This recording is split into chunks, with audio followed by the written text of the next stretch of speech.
Dr. Devin Brossard here. Thank you for joining me. In today's podcast, we are going to talk about radiating Christ's healing. And I use this phrase very specifically, not telling people how to be more like Christ or to be more healing, but radiating it.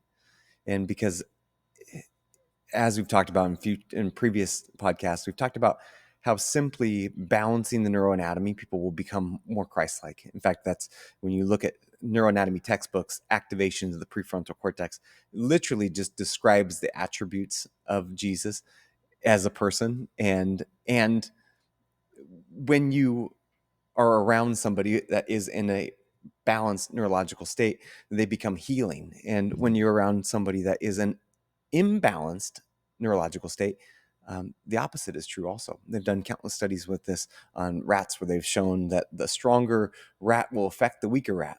And so as we discuss the main mission, which is Symmetry Chiropractic Mission Centers, is to raise happy, resilient kids.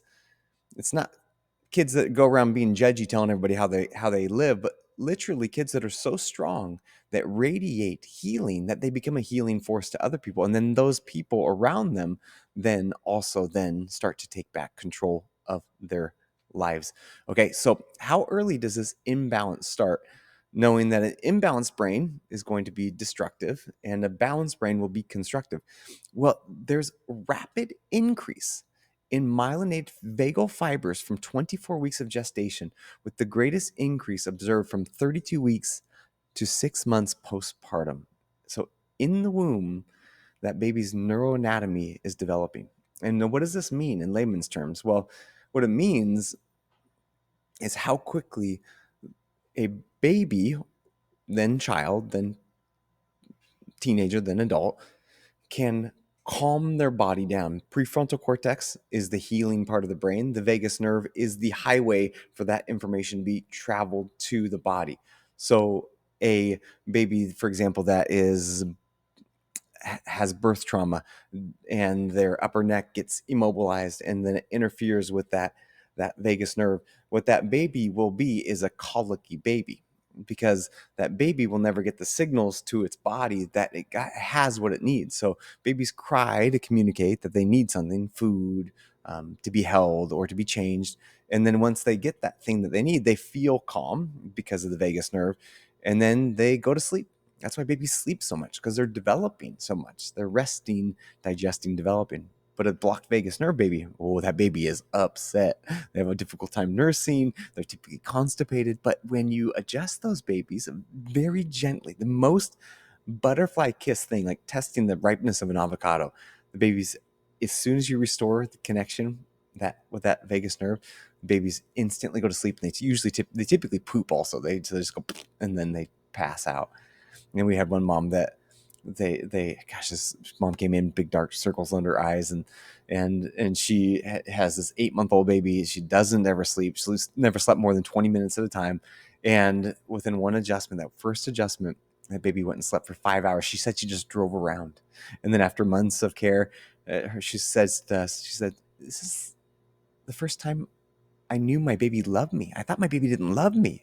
It's not that the baby didn't love her. It's just that that baby never felt ease within its body. And now you can understand a lot of the struggles people have with neuroanatomy imbalances as they become people. And so when a mom is in an imbalanced state, when the mom's in a stress state, the neurotensin downregulates. So what that means is during this time where that vagus nerve is being formed, 24 to 32 weeks to 6 months post birth, but during that inside the womb time, the 24 to 32 weeks, while that mom is stressed, they don't have a lot of neurotensin. So then therefore the baby's vagus nerve is smaller. So in essence, that baby is then born with a enlarged amygdala, imbalanced, and then a small vagus nerve. So the vagus nerve, in essence, is like a dial-up or DSL internet cable, compared to a well-adjusted mom as they grow a baby, then decreases the cortisol, which then increases neurotensin, which means that baby then has a vagus nerve that's like a fiber optic nerve. So they get quicker signals to the body. And so, and this is what we see in pediatric chiropractic offices and centers is that moms that get adjusted, their babies are just happier, easier babies.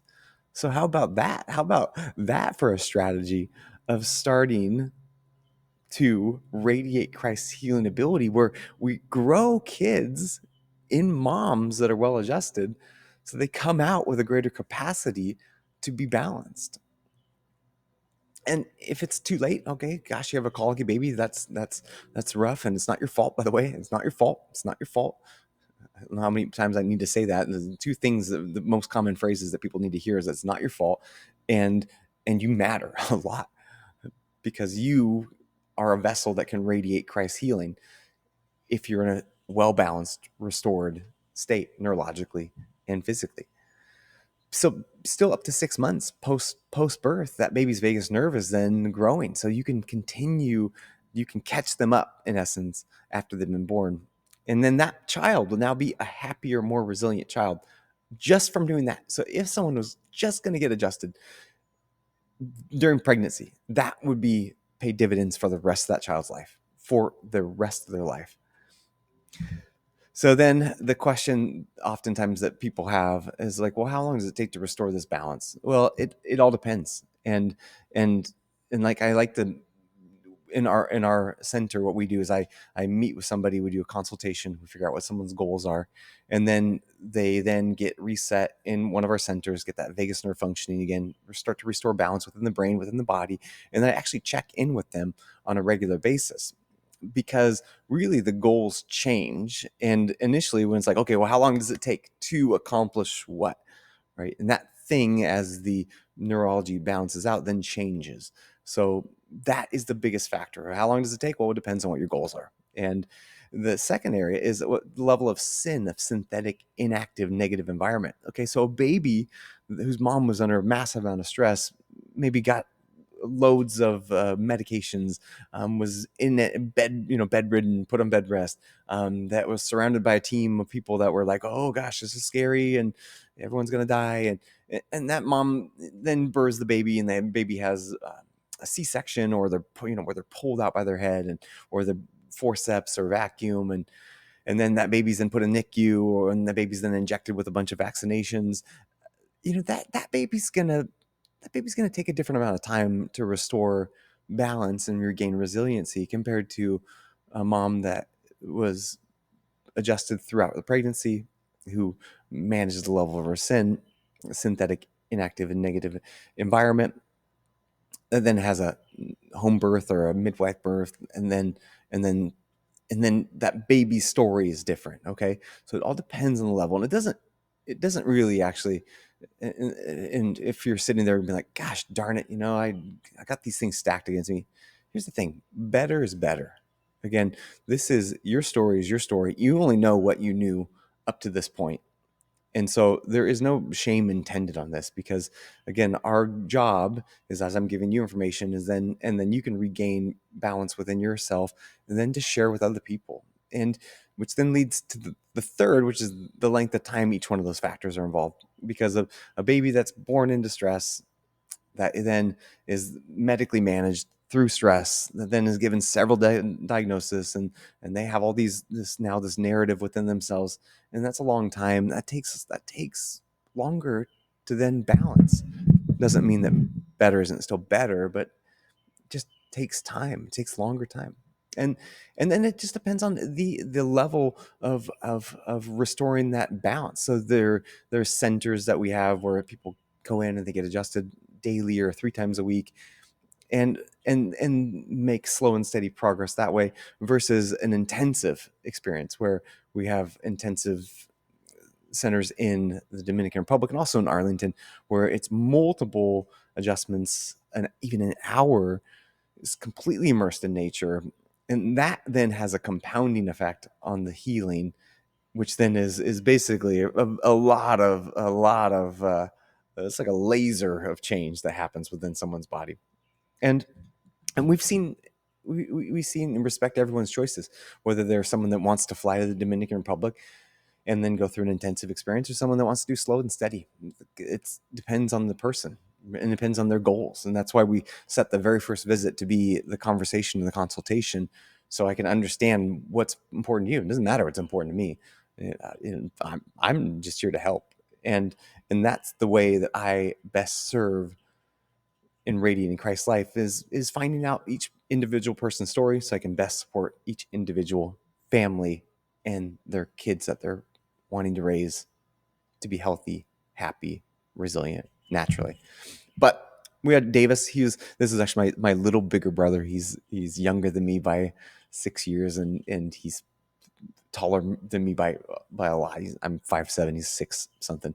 And so Davis was, unfortunately for him, he was that age group where medical doctors had gotten into schools and they told teachers that if kids have high energy, they should be put on ADHD medication. So although both of us probably would have fit the diagnosis, Davis unfortunately was medicated. And so he then ended up struggling through high school, took an extra year to graduate.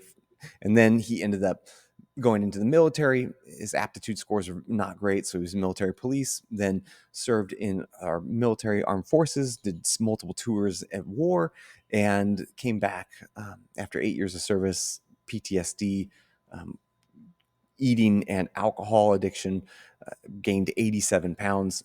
And then following for the next 8 years, following 8 years of service, then for 8 years he was unemployed and gained this weight. He lived at home with our dad and my stepmom.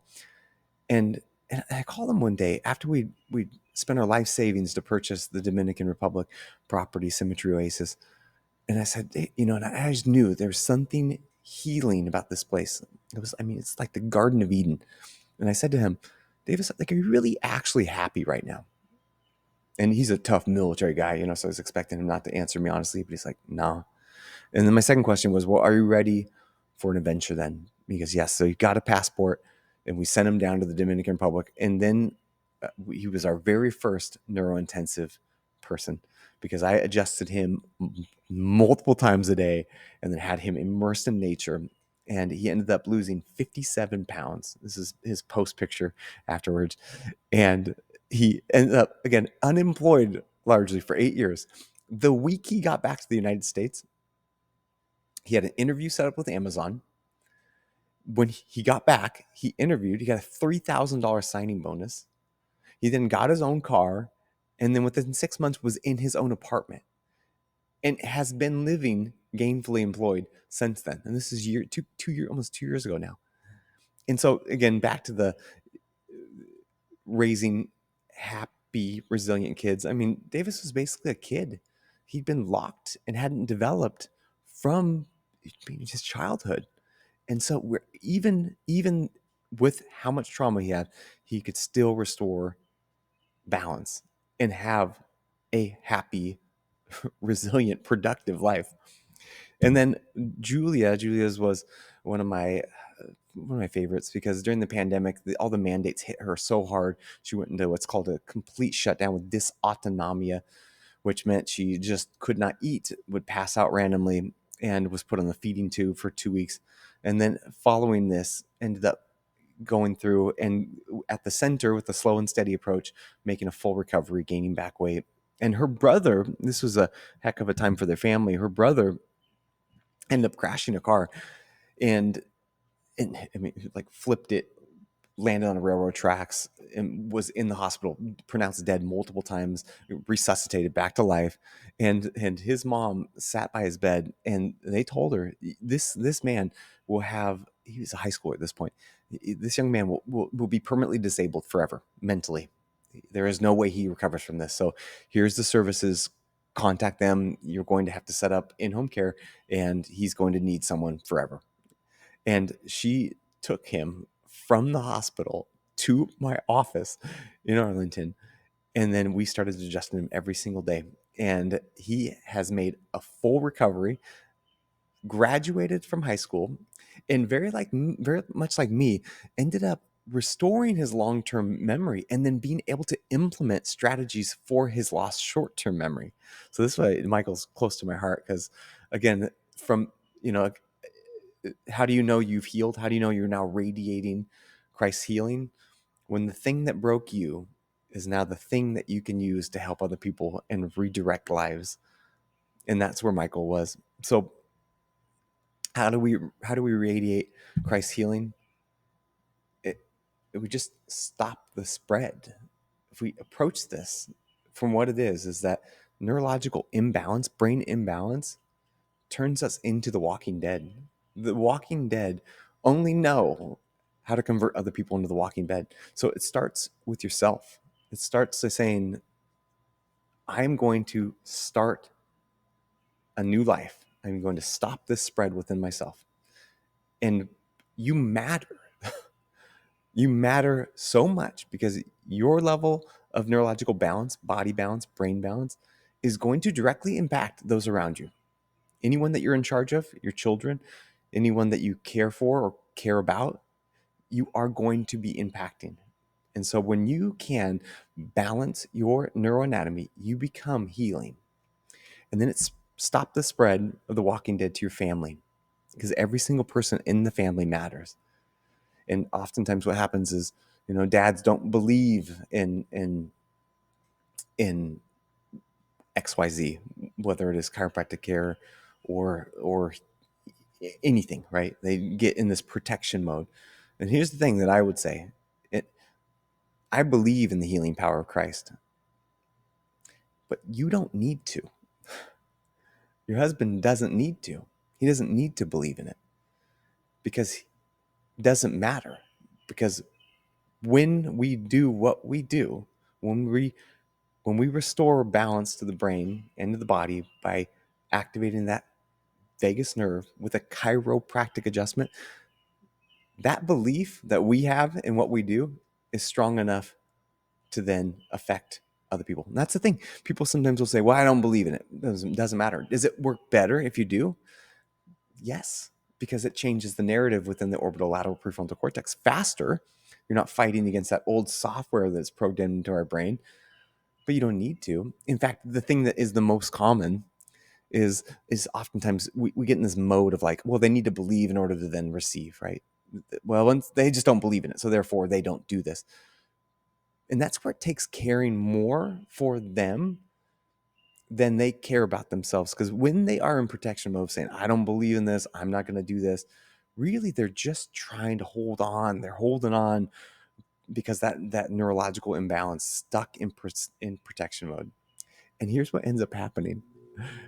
And this is how I interact with husbands that do not believe or dads that don't believe. And again, this is all we can do. Is that I get why you don't believe, but can you just do it for a little bit, for 4 months? Give it 4 months. It takes 2 months for motor patterns to change, another 2 months for ligamentous structures to heal. Just do it for 4 months, less than a half of a year. Because what ends up happening is as they get reset with time and repetition, all of a sudden they knew this the entire time. Have you ever seen that? Like you have this idea, tell your spouse, and they're like, no, no, no, no, no. And then somebody else tells them, and they start to do it. And they're like, I knew this the whole time. Why didn't you tell me sooner? Is what they'll say to you. And then what will happen is you can stop the spread within your family, the Walking Dead. And then you'll start to notice that your friends around you will start to stop the spread also. And this is what is crucial for raising happy, resilient kids, is because they will mimic whatever they're around. And people will start to be drawn to you as you then get healthier, more balanced, and stronger. And then enough of those friends become fully alive, better for lack of a better word, then it starts to affect the community. Now we've seen the opposite of this happen now, right? Haven't we? We've seen communities shut down and break down.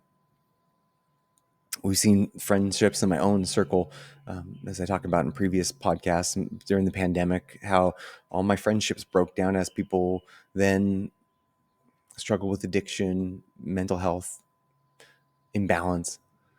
And it always went back to each individual person, one person that struggles. If they seemingly they think they're alone, then affects everything. So it can work it the very opposite way. So next steps to radiate Christ's healing is schedule yourself for the consult. which then will get you your history and your story and understanding what your goals are, and then get your neuroevaluation to understand exactly how your vagus nerve is functioning and your balance within your brain and your body. And then take care of yourself so you can take care of others. And just like when a plane's crashing, they say put your mask on first to get oxygen, which I don't want to jab too much on the masking thing because the whole pandemic's been done. But it's, again, if people are masking around you, like just remember that like on planes they say take the mask off so you can get oxygen from the mask, okay? And help yourself. And then as you become stronger and more resilient and happier, then you naturally will become healing to others. And doesn't that sound like a better approach than trying to convince somebody to make a better choice, than trying to convince someone to stop doing the things that they're doing, than having to correct your children all the time? What if it could be simple as balancing the neuroanatomy and then playing? Give it 4 months. Click on the link, set up a consultation. Let's chat. See, give us the joy of being able to serve your family in order to help you raise happy, resilient kids. Again, I'm Dr. Devin Brossard. I look forward to talking to you real soon and watching as you radiate the healing power of Christ to those around you.